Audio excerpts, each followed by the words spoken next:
এই সংসারে যখনই কোনো সমস্যা আসে তখন আমরা আমাদের সব থেকে বড় সম্বলের কাছে আশ্রয় খুঁজি, তা হলো আমাদের বিশ্বাস। এবার প্রশ্ন হলো এটাই যে এই বিশ্বাস কার উপর করা যেতে পারে? পরিবারের ওপর, বন্ধুর ওপর, নাকি তাদের ওপর বিশ্বাস করা উচিত যাদেরকে আমরা কখনো সঙ্গ দিয়েছি?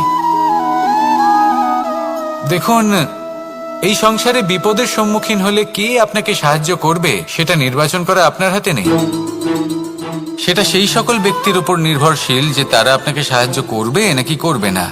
অর্থাৎ যখনই কোনো বিপদ আসে সর্বপ্রথম তার সম্মুখীন আমাদের নিজেকেই হতে হয়, আর তার জন্য প্রস্তুত থাকা প্রয়োজনীয়। সেই শক্তি, সেই সাহস অর্জন করা প্রয়োজনীয়। দেখুন, যখনই অন্ধকার আসে তখন সবার আগে কে আপনাকে ত্যাগ করে চলে যায়? আপনার নিজেরই ছায়া। এই অন্ধকারের সম্মুখীন হতে হয় অন্তরের প্রদীপের দ্বারা, অন্তরের আত্মা দ্বারা। তবেই আপনি অন্ধকারের ওপর জয়লাভ করতে পারবেন। সেই জন্য যে বিপদই আসুক না কেন নিজেকে তার জন্য প্রস্তুত রাখা উচিত। সেই সাহস নিয়ে আসুন। এমন কোনো বিপদ নেই যা আপনাকে ভেঙে দিতে পারে। আসুন আমার সাথে ভালোবেসে বলুন, রাধা রাধা।